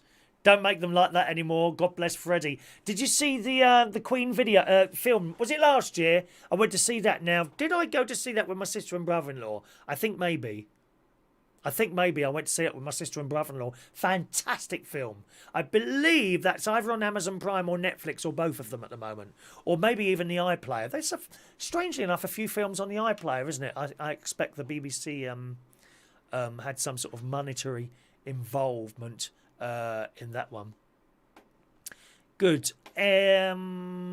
Morning, Andy. Right. Scroll up. Cycle Ranger. There we are. Right. Okay, gang. What else have we got here? Britain's cheapest supermarket. Where is it? Is it Aldi? Is it Tesco's? A few of the papers carrying this morning. This is the Daily Mirror's take on it. A price comparison. Looked at the cost of 78 branded and non-branded items, including salad tomatoes, olive oil, and pasta. Oh, just a moment. There's someone at my caravan. One moment, please. Let me just check. Very important to keep an eye, because we got burglars on there at the moment. No, it's just the wind. There's my caravan. Look, that's the front of my caravan. Isn't it fantastic? All these cameras. Heidi's getting cameras, aren't you? Was it you, Heidi? I think it was you this morning. There's my front camera, Heidi, live. Listen, and you can even hear the birds singing. Listen. Sometimes a bird will fly across it and sets it off, and it starts running up and down my roof. Isn't it great? I love it. Love all this technology stuff. Blooming marvellous. Where's my workman this morning? They're not here yet. What was it now? 78 branded and non-branded items, including salad tomatoes, olive oil and pasta at all of the biggest supermarkets in June. And here are the results, boys and girls. Here are the results. The report, which factored in staples such as Hovis bread, milk, salad, tomatoes and pasta, found the best value supermarket across the branded and non-branded lines, which said that the goods would cost an average of £72.02 at Lidl, where I do most of my shopping at the moment. In contrast, those exact same items in Waitrose. Now, you know I've got a bit of a soft spot for Waitrose. I love the staff. I love the way it looks, the way it's set out, the quality. I've never, ever had a problem at Waitrose. You got a problem, you tell them, they sort it out. Customer service desk, fantastic. I love it. But that same lot of goods, what's cost you £72 at Lidl, will cost you at Waitrose £111.77. And I've got to admit, much that I love Waitrose, whenever I went in there, I'd say goodbye to 50 or 60 quid every single time. You go to Aldi, right? You hand over 20 quid for 2 carrier bags full of stuff. They give her a £10 back. It's true. I've never got to the till in Aldi or Lidl and not had enough money, because that used to happen to me all the time in Sainsbury's. Or I'll have to put something back. How embarrassing is that? And then the queue behind you, tutting. Sometimes I'd put an extra item in there just to hold up the queue to listen to the tutting. Tutting, darling, tutting. They love to tut, people. People on this channel love to tut, don't they? Tutting all the time. Yeah, look. Well, so it's Lidl. Lidl is now the cheapest supermarket in June. The second cheapest supermarket, hardly surprising, was Aldi. Just 20 pence difference there, 21 pence difference. So those items in Lidl, £72 and 2 pence. Waitrose, £111.77. Aldi, £72 and 23 pence. Asda, £80 and 15 pence. And it goes on. Which also compared the price of 175 branded items. So you get your Heinz, Flash, places like that. Cleaning spray, all at major supermarkets, excluding Aldi and Lidl, which only stocked a limited number of branded goods. And Asda was found to be the cheapest there at £299, 78 pence, while Ocado was the priciest. Look at the difference. £402 and 82 pence. That's with branded items, though, you know, all the proper stuff. So there you go. Lidl, £72 and 2, Aldi, 72.23, Asda, 80.15, Tesco's, 88.28, Morrison's, 90.27. Sainsbury's, 93.93, Ocado, 109.61, and Waitrose, £111 and 77 pence for those same or possibly, you know, very similar items. But that's a huge saving, isn't it, eh? Don't you think? 72, 82, 92, 102. That's £40 difference. 40 quid. And I love the customer service in Waitrose. Can't complain. But the difference is just too much there. If it was like 50 pence, it would be a different thing altogether. Where do you do your shopping mainly? Gary loves the little middle aisle. Well, they do the same thing in Aldi as well. That middle aisle of just stuff that you wouldn't expect to see in a supermarket. What did I buy recently? A saddle seat for my bike, which I must admit wasn't that good. DJ Chris, I think can't remember if DJ Chris is with us this morning, but DJ Chris sent me an old saddle that he had, which was actually quite comfortable. The one I bought from Aldi, did it make a difference? I'm not sure it did, to be honest. It was bigger and softer, but my bum still ached after long journeys on my bike. Never mind there. Fun things to do with tech is going to sticks with Tesco's. He's happy about Tesco's. Of course, if you're happy with a supermarket, you don't mind paying a little bit more, then nothing wrong with that at all, is there, really? John, the nicer you are to Builder, the more advantage they take. Wait till you hear why they were late. Yeah, I can't believe they're late. And I was really nice to them. Tea, biscuits. They are late this morning, 2 hours. Hope they come and turn up. Dear me. I'll be very surprised if they don't. I'll make a phone call after the show if they're not here there. John's got to go and clean underneath the caravan. Oh, you don't want to go under there. Don't go under there. Spiders. Andy, Bohemian Rhapsody. That was the film. I love it. He's very good at playing Freddie. He was very, very good, wasn't he? Heidi enjoyed that film as well. Wonderful, wonderful film. There's Chris Woodhouse is there. Yeah, your saddle. I've kind of got used to that. That's all right, that saddle. Thank you very much for that, Chris. All right. Okay. Weatherspoons, you want some treat drink? If you're happy to go to a pub, right, then you might be saving a bit of money. In the Sun this morning, Weatherspoons is set to slash food and drink prices by up to 28% this week due to a VAT cut. The Chancellor is our Rishi. I like Rishi. Rishi the last week. I'm just going to call him Rishi in future. If I just say Rishi rather than Chancellor of the Exchequer, you'll know what I mean. Everyone knows Rishi. Rishi last week announced in the mini-budget that the VAT rate will be cut for the hospitality industry. Well, Weatherspoons are going to pass some of that on. They're going to pass some of it on. It says if passed on in full, it means savings of 12.5% for households because VAT is tax paid by businesses on the items or services they sell. So how prices will be reduced at Weatherspoon, those of you that do go out drinking, So, and I'll be honest, these prices here are not what I'm used to seeing in pubs. I think gay pubs generally charge much more than everyone else, right? I don't remember anyone paying less than sort of £4.50, £5 for a pint of beer. On the other hand, they do provide entertainment, and there's entertainers like me to pay. Someone does the karaoke, or perhaps a singer, drag queen, so anything like that, that's paid for as well. You know, so in Wetherspoons, correct me if I'm wrong here, they have no entertainment at all. There's no music, nothing like that. You just go in and talk to people. Am I right with that? Someone go to a Wetherspoons? Who would go to a Wetherspoons on here? I would imagine Jason. Jason Hughes goes to Wetherspoons. Do you, John? Jason? Well, here's your prices. A pint of bitter in a Wetherspoons, according to the Sun, before the price cut, would be £1.79. Afterwards, £1.29 a pint. What is that like, Ruddles Bitter? A pint of Doom Bar. No idea what that is. £2.10 usually. After the price cut, £1.79. If you want a burger and a soft drink, £5.65 before the price cut, £4.99 after, and so on.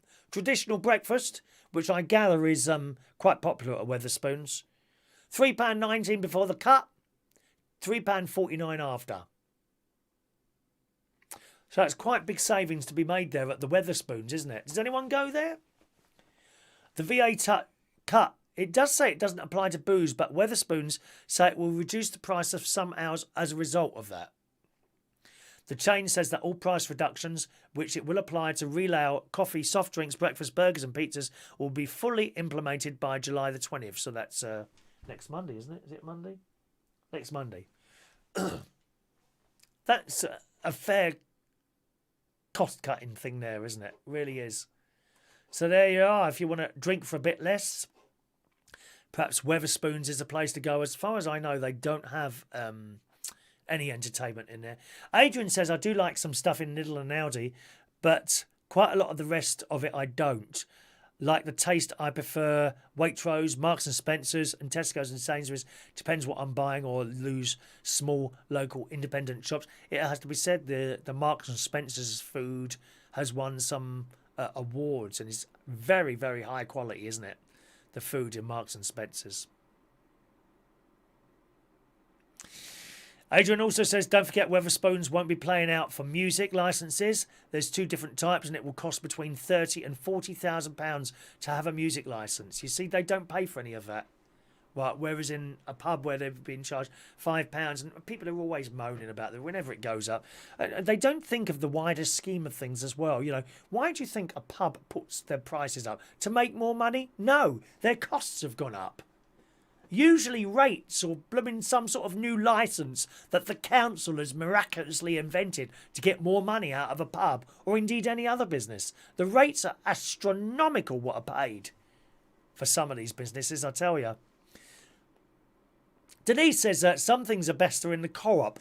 In particular, Denise, I find the co-op do like what I call a posh pizza. It's £5.50. Absolutely delicious. Like a fresh one, you know. Oh my God, it's lovely. Little cherry tomatoes on it and all that business. Beautiful pizzas in the co-op. And also their apple pies I like very much as well. I do like the apple pies in there as well. Heidi, there used to be a little clearance shop in Lincoln on the retail. A little clearance shop. Wow. Champagne, £2.50. Malt whiskey for a tenner. Sun loungers. And it closed. Oh, what a shame. Do we still have a joker for the quiz tonight? If you want, Dave, you can play a joker on the quiz tonight. You can play a joker on the quiz. Quiz tonight, 8 o'clock on this channel, gang, is quiz time. All right? 8 o'clock tonight. Put the word around. Let's get a few more people playing the quiz tonight. 8 o'clock. John, our star signs are changing. It was on Good Morning Britain this morning. Is that, what do you mean the star signs are changing? Oh, don't tell me there's something politically correct about those now, is it? Who's been offended by a star sign? Come on, it'd be Cancer. Ow. Oh, and no disrespect to any of you. If you know people, I know some of you have had cancer. Some of you will have known, I've known people from die of cancer, but you can just see it now, can't you? You can see them on the telly now, can't you? The loony left. Oh, you know, my dad died of cancer. I'm offended by the word cancer on the star signs. I can just see it now. That'll be all over the papers tomorrow. Stupid people. John's going now. Bye-bye, John. He can't take any more, can you? I've been rabbiting away for too much. Bye-bye, John. Where we go now? Yep, okay. Another story here. There's a big spaceship about to go up, boys and girls. It's Mr. Elon Musk again. In the sun, an enormous rocket that will one day carry astronauts to Mars is set for its first major test flight this week, according to reports.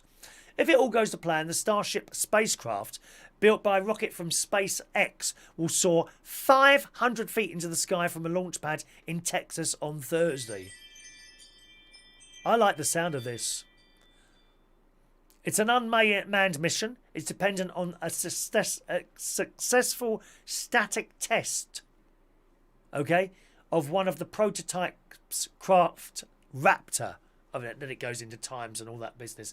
But they're testing all this stuff because he wants to send someone to Mars, doesn't he? Elon Musk's Mars plot in the Sun today. He plans to build a fleet of 1,000 Starship rockets over 10 years. He wants to send 3 flights to Mars per day. He wants to carry 100 passengers per flight. And he says it would take roughly 9 years to transport 1 million people to Mars. He wants a colony on there, doesn't he? That's what he wants. And of course, I suppose if he did it, he'd be like the leader. Oh my God, what if in years to come, Elon Musk's attacks the Earth? Because he's a very clever man, isn't he? That's what he wants to do. He's also the boss, of course, of Tesla. Eventually wants to use the spacecraft to put people on the red planet by 2050. How old will I be then? 20, 30, 40, 50, so it's 50. I'll be 87 then. Oh, I hope I'm there to see that. I might even go myself. Would you take a free space ticket to Mars? Would you do that? Yes, no, or maybe. They've done a little, you know, question type thing there. And apparently 87% of people asked would go to Mars. Oh, I don't know about that. Not so sure about that. Dave Hollands, morning Dave. Just go to the shops and get a Mars bar. Possibly like that. X-rated cake topper. Oh, you don't need to do stuff like this. This isn't a Daily Star this morning. A saucy cake topper was ridiculed by wedding shamers. I don't know why people do stuff like this. It's not. I don't find it remotely amusing, to be honest. The cheeky decoration, which featured a fondant groom groping his new wife's bum, went viral for all the wrong reasons. Do you want to see something like that on someone's wedding cake? Or is it just a bit of fun, do you think? You know? I don't know so much. A picture of the sweet treat racked up 37,007 upvotes. They always go on about likes and things like that, don't they? Horrified commentators branded the wedding cake topper uncomfortable, cringe and super tacky. I think, you know, I'm not someone who doesn't shy of a laugh, but sometimes you think, why was it necessary to do that? Do you want to see a picture? Just that picture. Do you want to see it? I don't like it. I'm sorry. Call me old-fashioned. Call me old-fashioned. Is my voice going? My voice sounds like it's going here. What do you think of this? Here is the cake topper. I mean, no, I don't think so. And he's got the back of her skirts open, and he's got his hand on her bum with little pink knickers. Who's got pink knickers like that? Have you got a pair of those at home? It's not for me. Someone wrote as a comment, "It's just gross. Like, who gets this and thinks it's even slightly a good idea?" It's just, nah. I'm sorry about that noise going off. I've got to leave that on. Waiting for my people to fix the shed. Are they coming today, dear? If they're not coming, I could go for a walk. Peacocks. Ever been attacked by a peacock? Another story from the Daily Star this morning. A vicious, sex-crazed peacock who makes residents' lives a misery by turning their doorstep into a love nest has been put into solitary confinement.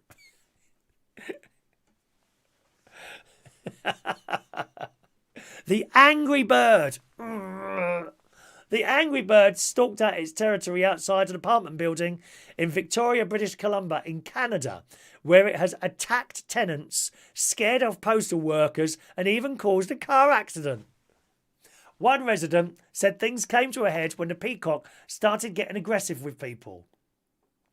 In one case, he even injured an elderly resident, leaving with her a gash over an inch long on her arm, as well as various bumps and bruises. The poor woman in her 90s, there's another woman who lives in her 90s. Sorry, Susan said there is... just a minute, am I reading that right? There we go. Susan said, who's the lady who reported this, there is a senior woman in her 90s who lives in a building. She is quite tiny. I mean, these birds are very beautiful, aren't they, peacocks? She was coming home one day and got a bit too close to P, who's the name of the peacock. He flew up and struck her hand with his claw. She had significant wounds for some time. I think it was very shocking to her. It's a beautiful creature.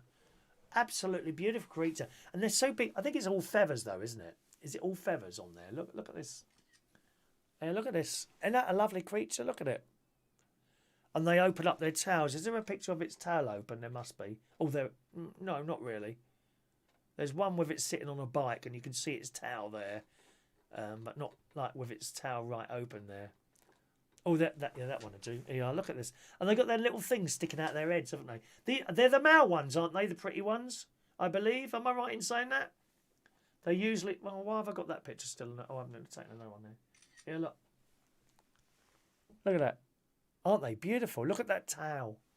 They're like little eyes. I always thought they were little eyes on the tails. Like the peacock got a lot of eyes, but it's just a decoration. The lady added, one day I was on my front balcony and watched P chase the FedEx driver off the property. Another day our mail carrier was not quite sure how to get into the building. He said he didn't quite know how to explain to his boss why he was not able to deliver the parcels. I also watched him chase our gardener out onto the street. So beware of attacking peacocks. Has anyone ever been attacked by a peacock? Has that ever happened to you? Eh? Denise, you had peacocks, didn't Denise had peacocks? There she is. My male peacock got run over and there's hardly any traffic here, just a tractor. Well, that was unlucky, weren't it? Dear, poor peacock. Do they lay eggs? Can you eat peacock eggs? What do they taste like? It's like duck eggs. Do they taste the same as normal eggs, but bigger? There's a question for you, Denise. You've had ducks.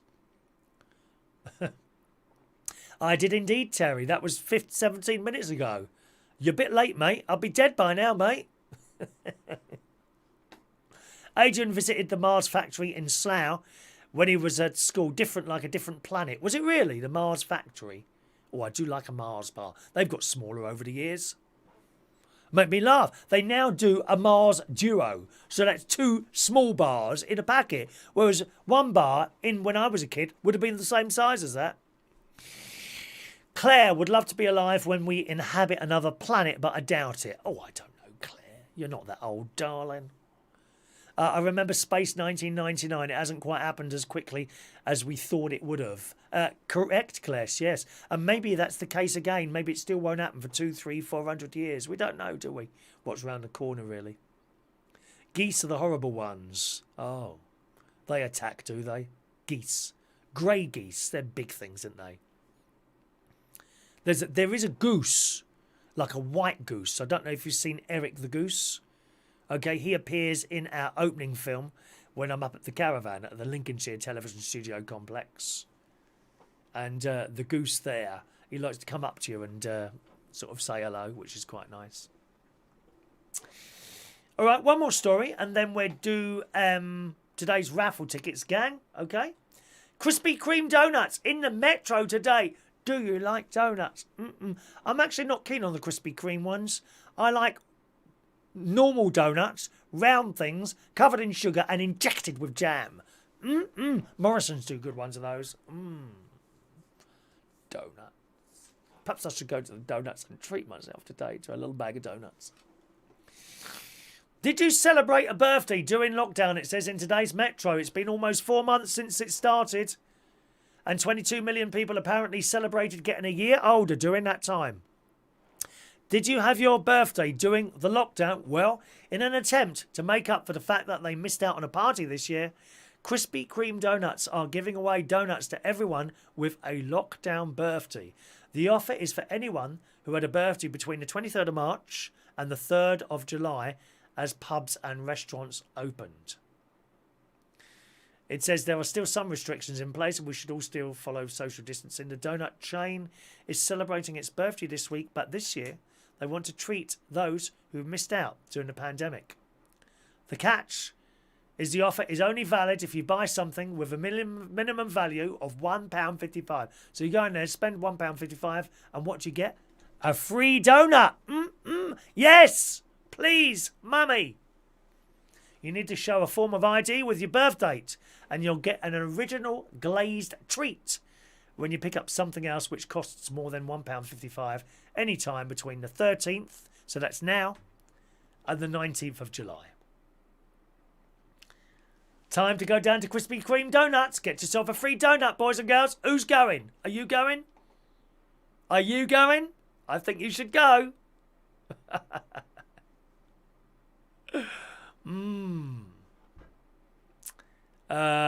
Denise Morrison stopped doing the cappuccino donuts. They were so yummy. Oh, no. I'm not a fan of coffee, really, Denise. Or coffee cake or anything like that. I don't like. Okay. Chris with a Mars bar, as her hands were much smaller. If you want a raffle ticket, ask now, gang. Her hands were much smaller. One younger. Well, maybe so. I don't know. I'm sure those Mars bars were bigger. And certainly the wagon wheels, I'm sure they were bigger. Much, much bigger. Right, let's do the raffle tickets today. Peacocks don't lay eggs. Oh, right. Oh, of course. Of course. It's the hens. Yeah. Peacocks are the male ones, aren't they? I keep forgetting that. I've just got a little memory like a sieve, unfortunately. Right, where are we? Okay, off we go. Raffle ticket time. Peter Wright, 792. Maureen, 793. Leslie Ross, 794. Michael Lawrence, 795. There's our Claire, 796. Gary Davidson, 797. Mick Davenport, 798. 799 for Diane Jebb. And we've got a test bingo game after this, okay? Dave Holland, ticket number 800 for Dave Holland.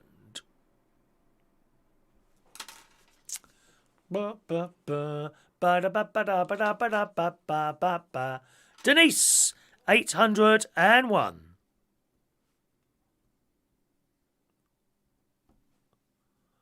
Jason Hughes, 802.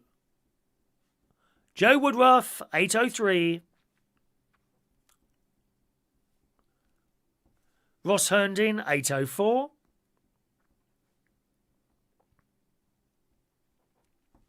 Heidi Young, 805.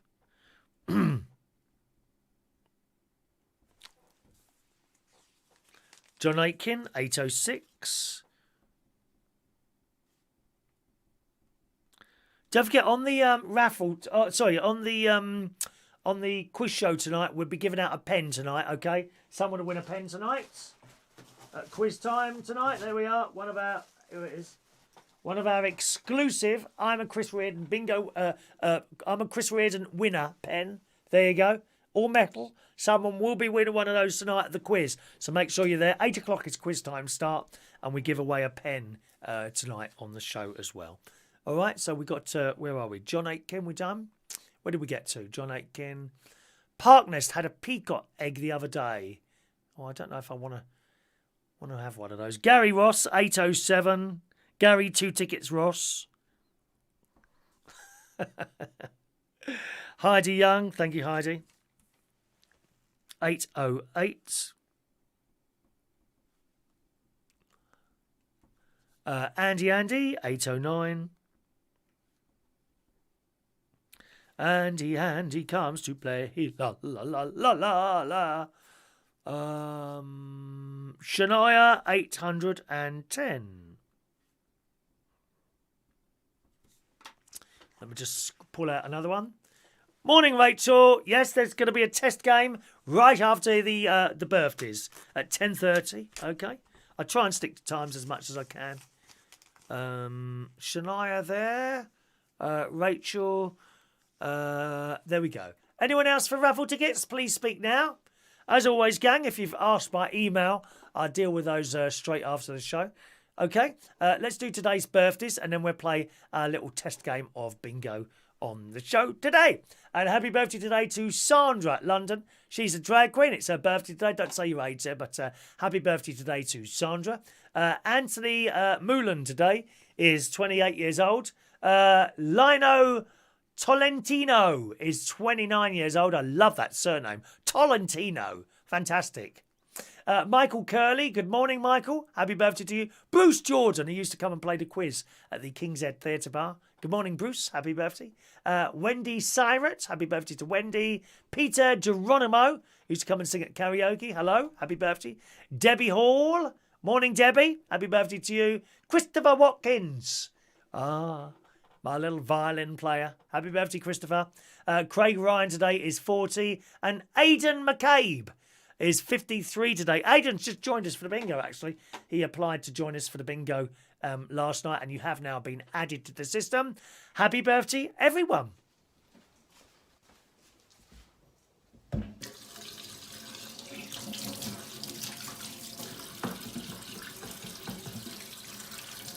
Happy birthday to you. Happy birthday to you. Happy birthday, happy birthday, happy birthday to you. Twice, coronavirus. Happy birthday to you. Happy birthday to you.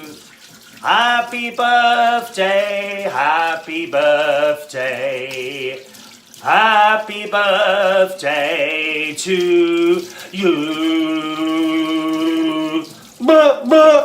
Happy birthday. All right. Happy birthday, boys and girls. Thank you. Heidi has been honest there. We did give her 2 tickets.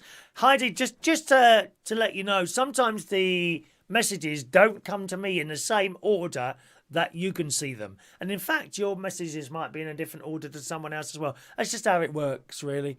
Okay, so don't worry about that. If you just wait till the end of this, I'll always say, right, I'm at the bottom of the list. Have I missed anyone out? Please speak now. Wait till then. And then if you haven't, then you know I've finished reading them all out. And that's all very cool. All right? Okie doke. Bum, bum, bum, bum, bum, bum, bum, bum. Da, da, da, da. Everyone happy? Everyone happy? Rachel, now what are you going on about tickets there? What tickets do you mean, Rachel? Let's have a little look there. I just want to check you're on my system here. Rachel, where is she there? Yes, you're on a Gmail there. Did you get a bingo ticket there, Rachel? You should have a bingo ticket there, my love. All right, we'll just wait for Rachel to come to us. And they got sent out this morning. We're playing, have a look on your bingo card. It should say at the top there, test game 140720. All right. Test game 140720. We'll just wait for Rachel to come back to us there. I want to check that she's found a ticket. If not, I'll go into the system and see if that works there. Always happy there. You have got it. Okay. All right. Excellent. Are you ready then? It's going to be a fast game, boys and girls. We're just checking that everything works all week. Okay. We'll probably do a multiple game at some point as well. All right, gang. We'll probably do a multiple, like 2 or 3 games one morning this week, just as a test. All right. Just to want to make sure that everything works before we start this on Sunday. Because if it doesn't work on Sunday, that really is a bit of a disaster because there's so many people. You know, 80, 90 people playing. Okay, there's no more 91 anymore. Nope, that's gone. That's gone. Right, let's bring up the bingo board. I want to see all that works as well. Yeah, there it is. See, we can do this as well now. I've got to put the board on another button as well. Where is it? Where's that other bingo board? Bingo main board. There you go. So I can come up and you don't see my ugly face now. I'm so ugly. Why am I so ugly? Why is that? Why are some people good looking and some people like me are ugly? Right, you ready then? Everyone got a ticket? We only play for a full house. As soon as you've completed, as soon as you've crossed off all the numbers on your bingo ticket, shout bingo. Just a little test. Okay, you ready? Shall we go? You ready? Here we go. 6 and 4, 64. Cross it off, my darlings. Do you want speed bingo? 4 and 2, 42. 40, blind 40. 8 and 5, 85. 5 and 6, 56. 3 and 7, 37. 2 little ducks, 22. Quack, quack, quack, quack, quack, quack, quack, quack, quack, quack, quack, quack, quack, quack, quack. 2 and 5, 25. 8 and 1, 81. Tilly, I don't think you're registered for the bingo, are you, my love? All on its own, number 5. 6 and 7, 67. 3 and 8, 38. 4 and 6, 46. 5 and 1, 51. 1 and 7, 17. 5-0, blind 50. 3 and 6, 36. 6 and 2, 62.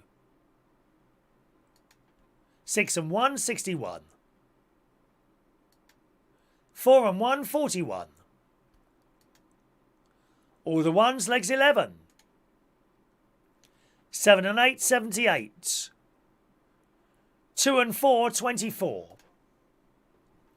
8 and 4, 84. 2 and 3, 23.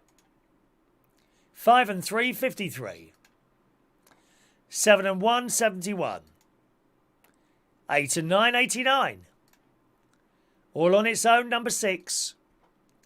7 and 4, 74. 5 and 9, 59. 4 and 8, 48. 1 and 9, 19. 3 and 4, 34. 2 and 7, 27. 7 and 6, 76. 2 and 6, 26. 6-0, blind 60. 5 and 2, 52. 1 and 5, 15. 4 and 7, 47. 4 and 9, 49. 5 and 7, 57. 6 and 8, 68. All on its own, number 2. All on its own, number 4. 5 and 8, 58. 2 fat Chris's, 88. 2-0, blind 20. 1 and 3, unlucky for some, 13. 7 and 9, 79. 1 fat Chris, number 8. 4 and 5, 45. All on its own, number 3. All the 5s, 55. 8-0, blind 80. 1 and 6, sweet 16. All the 4s, 44. 6 and 9, 69. All on its own, number 7. 7-0, blind 70. 2 and 9, 29. 1 and 8, 18. Boris's boudoir, number 10. 3 and 5, 35. 2 and 1, 21. 2 and 8, 28.